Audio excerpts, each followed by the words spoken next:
So let us understand this program step by step. The name of the class is exec2. We have written the main method.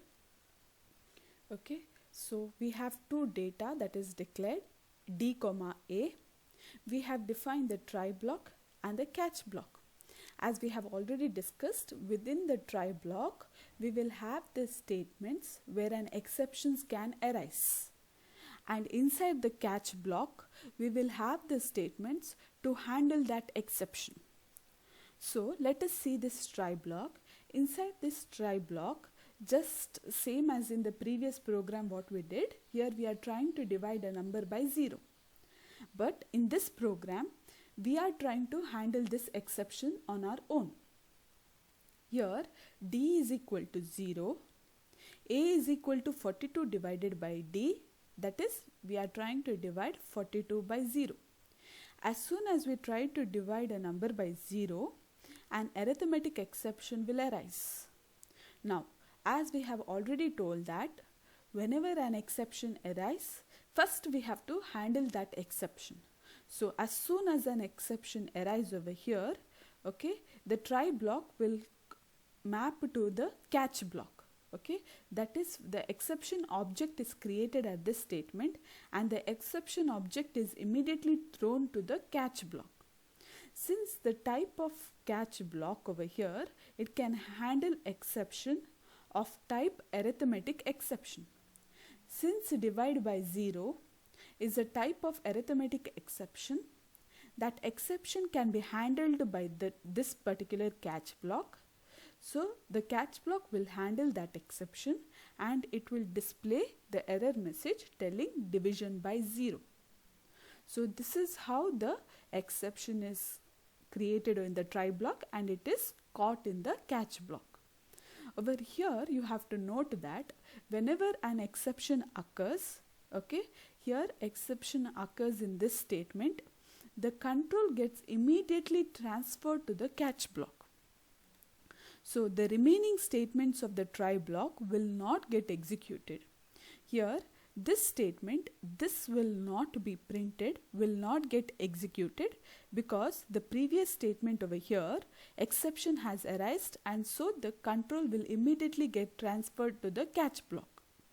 So whenever an exception occurs, okay, the remaining statements of the try block will be bypassed or it will not be executed. That is why this statement will not get executed. So after the catch block executes, this statement will get executed telling after the catch statement. So over here we are trying to handle the exception in our program by using the try and the catch block. So this is the output of the program. Division by 0 it will display, okay, in the catch block, and after catch statement, this statement got executed. This statement is not executed. So this is how we will manually handle the exception by using the try and the catch block. A try and its catch statement form a unit.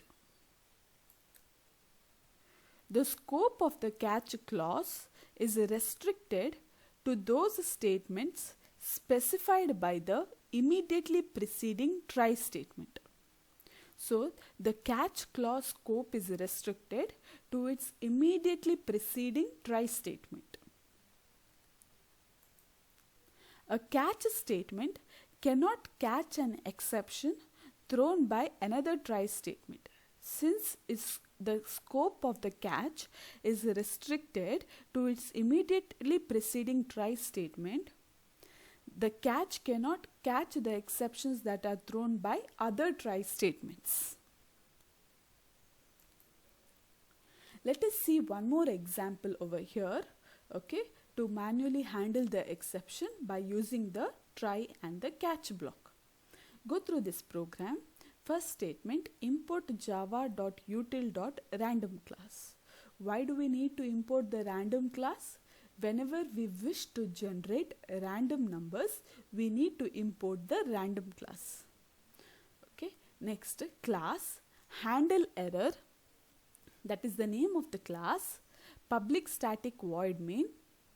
I declare 3 variables A, B, C, and I am initializing them to 0. Next statement, random r is equal to new random. Here I am creating an object of the random class. So r is an object of the random class. For int I is equal to 0, I is less than 32,000, I plus plus, begin with the for loop. Inside this for loop, I have defined a try block and I have defined a catch block. As well as I have one statement which will display the value of A. So within a for loop, I have defined try, catch. Okay, so over here, see this try block. First, I will generate a random number using R. Okay, that is the object of random class. R.nextInt method will generate the next random integer and I am assigning it to B. Same way, I am generating one more random integer by using R.nextInteger and I am assigning it to C.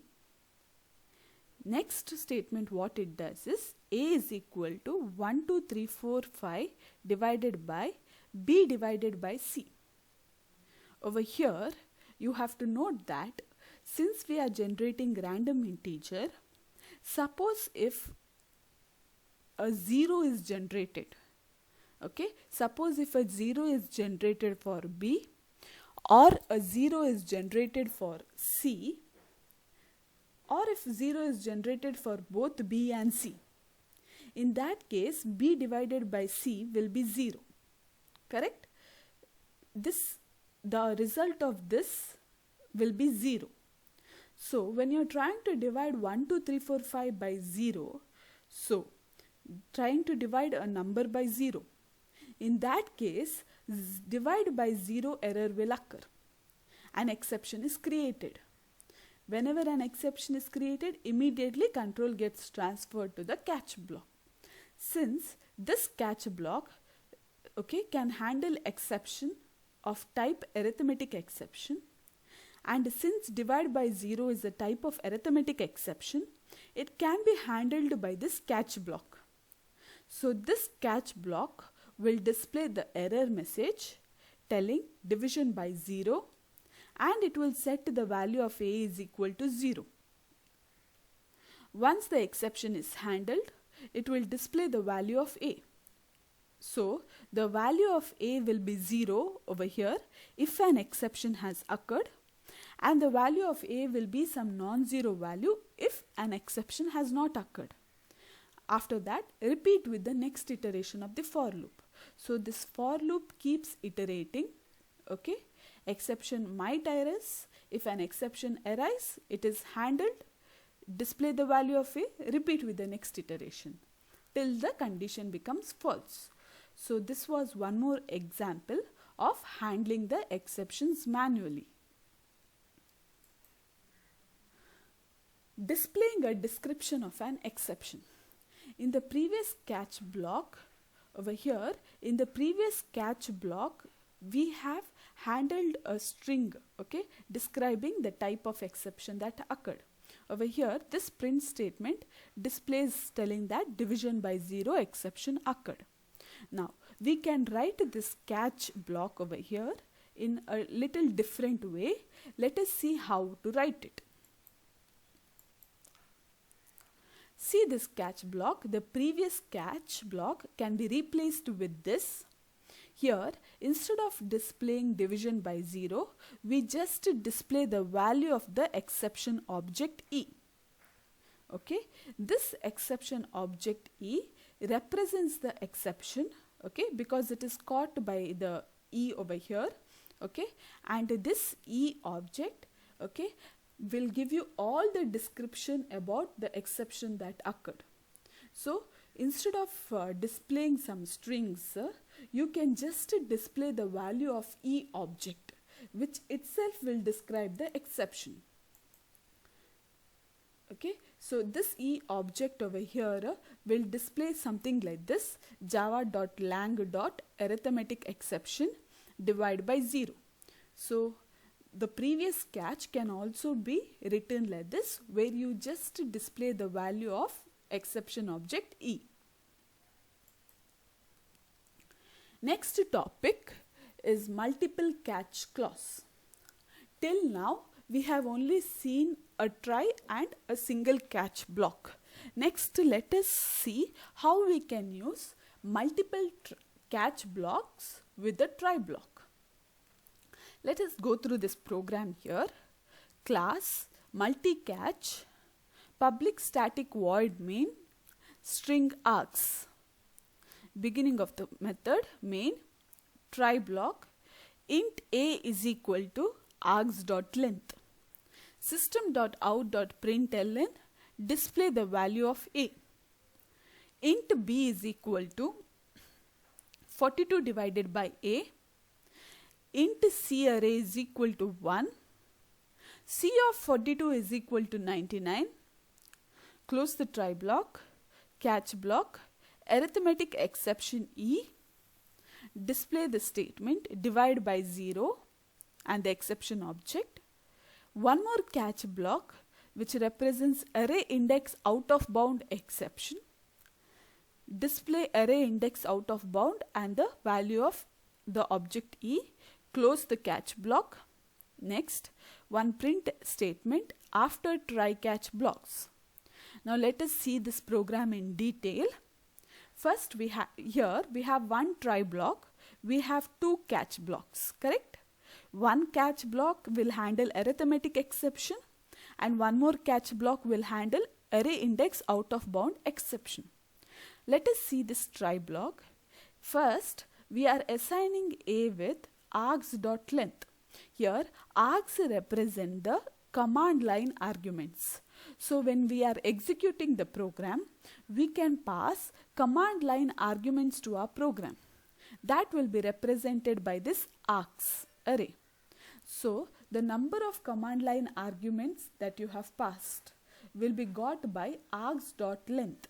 Args.length will give you the number of command line arguments that you have passed, and it will be stored in A. Next, you display the value of A. Now suppose if the user hasn't passed any command line arguments. When executing the program, if the user haven't passed any command line arguments, then this value of A will be equal to 0. In that case, int B is equal to 42 divided by A. Okay, that is 42 divided by 0. An exception will arise. An exception object is created and it will be thrown to the catch block. Since divide by 0 is a type of arithmetic exception, it will be handled by the first catch block over here. Okay, it will display suitable error messages telling divide by 0 and the value of the exception object. Here you have to remember, if the value of A is 0, then divide by 0 exception will occur and immediately the control will get transferred to the catch block. In that case, the remaining statements of the try block, that is these two statements of the try block, will not be executed if divide by 0 exception occurs over here. Now, what if the user has passed command line arguments when executing the program? If the user has passed the command line arguments, then the value of A will be non-zero. In that case, over here, divide by 0 exception will not occur. So this statement will get executed. Int C array is equal to 1. Here you are declaring an array with just one element. So the array index will be 0 with just one element, that is 1. Next, what you are doing is C of 42 is equal to 99. That is, for array index 42, you are assigning a value 99. This is not correct, since array index 42 over here does not exist.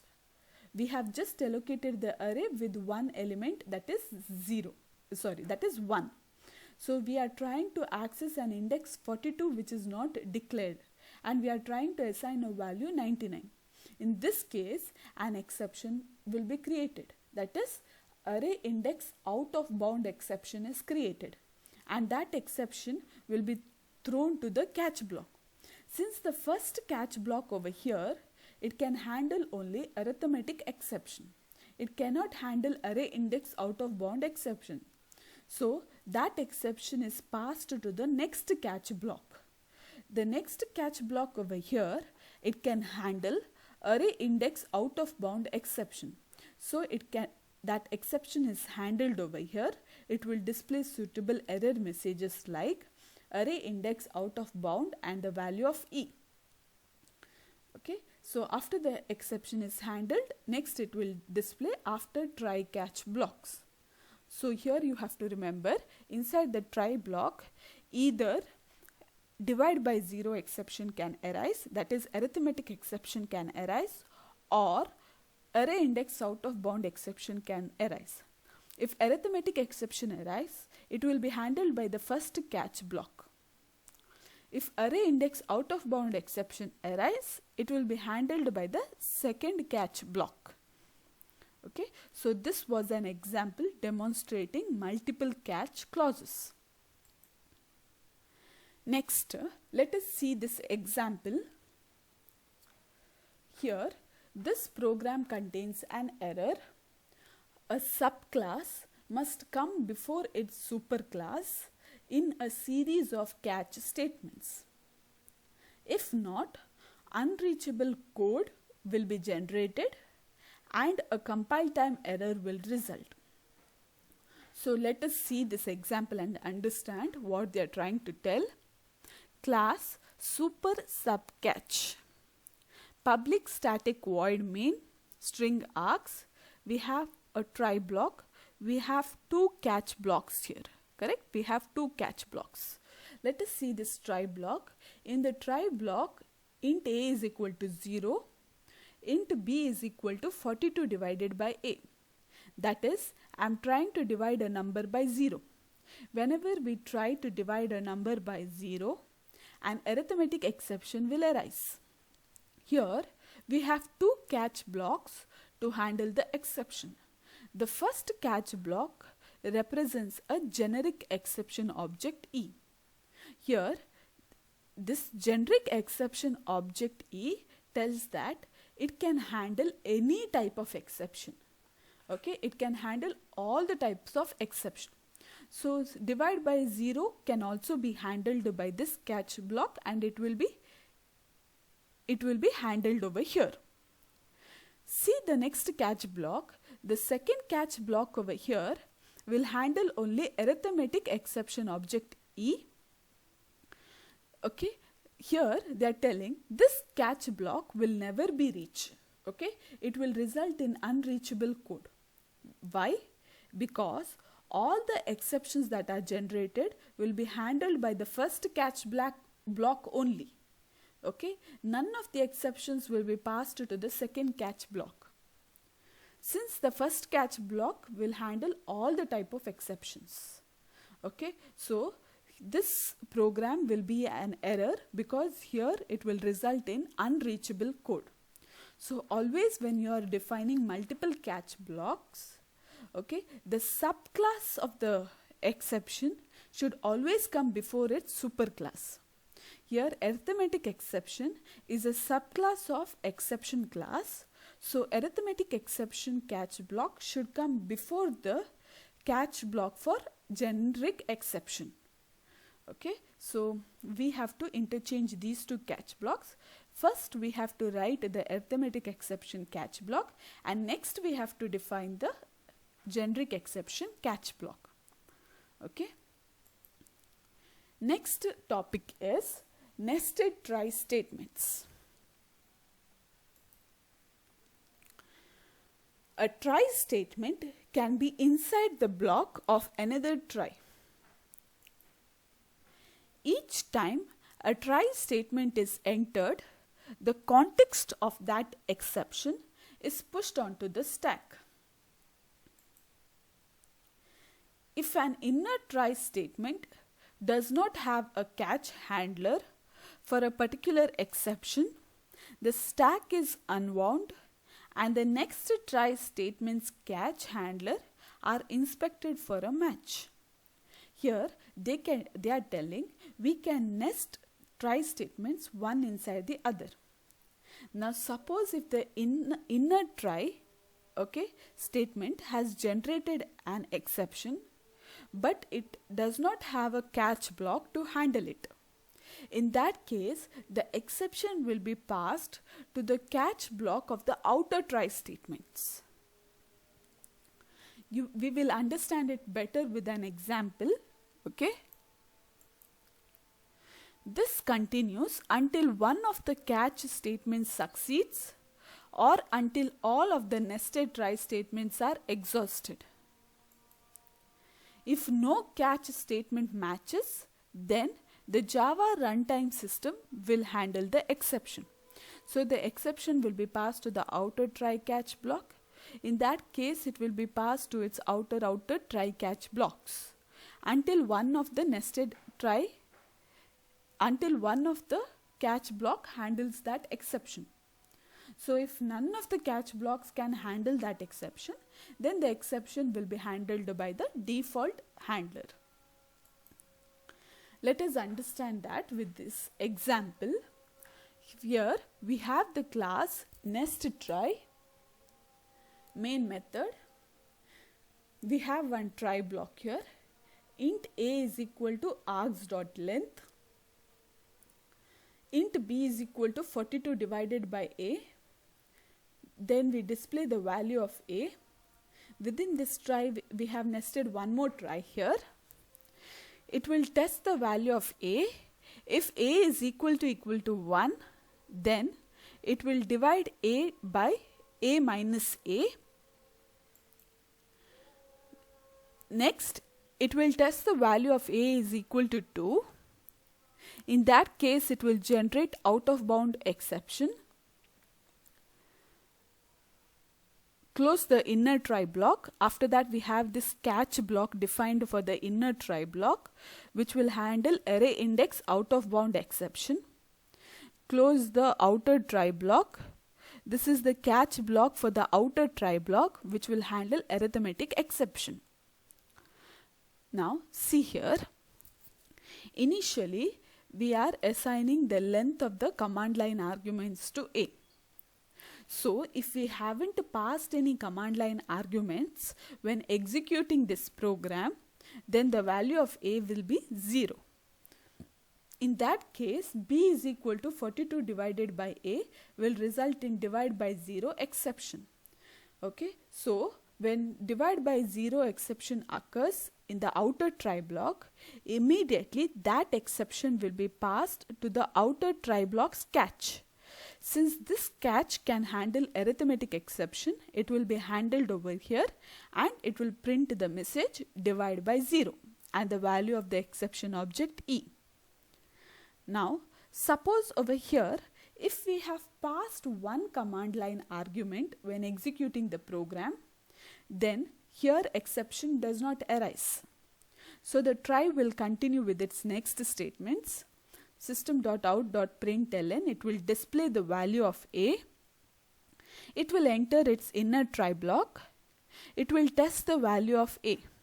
If a equal to 1, that is, if we have passed just one command line argument, in that case the value of a will be equal to 1. In that case, here again it will try to generate divide by 0 error. That is a divided by a minus a. A value is 1, 1 minus 1 is 0. So 1 divided by 0 will be division by 0 exception.